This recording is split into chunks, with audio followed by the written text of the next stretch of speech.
news when you want it. With Bloomberg News Now, I'm Dan Swartzman. After 6 decades, Warren Buffett will be stepping down as the CEO of Berkshire Hathaway at the end of the year. The 94-year-old built the company into a business valued at over $1.16 trillion. Buffett announced on Saturday that Vice Chairman for Non-Insurance Operations Greg Abel will be taking over as CEO pending board approval.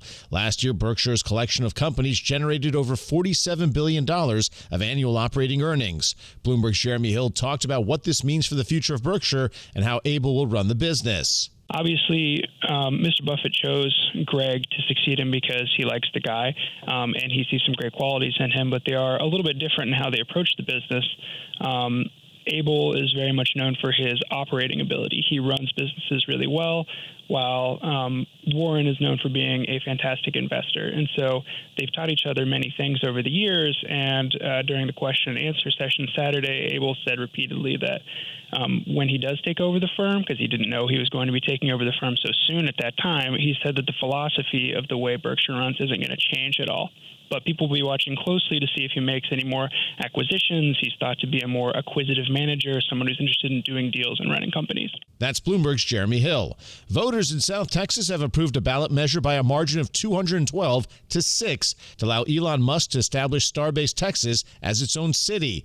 The area surrounds the headquarters and launch site of SpaceX, with most of the inhabitants in the area being employees of the company. The move allows SpaceX to set the pace of its own development in the area, with the new city commission having the authority over zoning, building projects, and more pedestrian aspects of life. Meanwhile, Shell is mulling the merits of a BP deal. We get more details from Bloomberg's Ed Kalegi. Shell is working with advisors to evaluate a potential acquisition of BP, though it's waiting for further stock and oil price declines before deciding whether to pursue a bid. This according to people familiar with the matter. The oil major has been more seriously discussing the feasibility and merits of a BP takeover with its advisors in recent weeks. Any final decision will likely depend on whether BP stock continues to slide. Ed Kalegi, Bloomberg Radio. Hours before top Israeli cabinet ministers were set to vote whether to intensify the country's war in Gaza, a missile launched by Houthi rebels impacted near Ben Gurion International Airport. The attack sent passengers scrambling for cover as a plume of smoke was visible from airport terminals.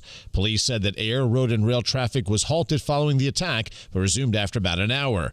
Israel has vowed retribution for the attack. Meanwhile, the cabinet will be voting whether to expand the war in the Gaza Strip, with the country calling up thousands of military reservists. Romanians are voting today to elect a president after last year's shock victory by a fringe far-right candidate that prompted accusations of Russian interference, leading to the cancellation of the ballot. This election is seen as a test whether Romania will continue to maintain its pro-European course or turn more to a far-right government that says they will end aid to Ukraine and challenge the European Union. Most opinion polls show the far-right candidate Georges Simeon leading.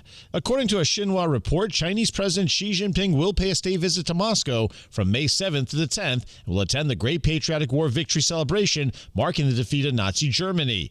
Meetings between Xi and Russian President Vladimir Putin are expected to cover international and regional issues, as well as boosting cooperation and trust between the two countries.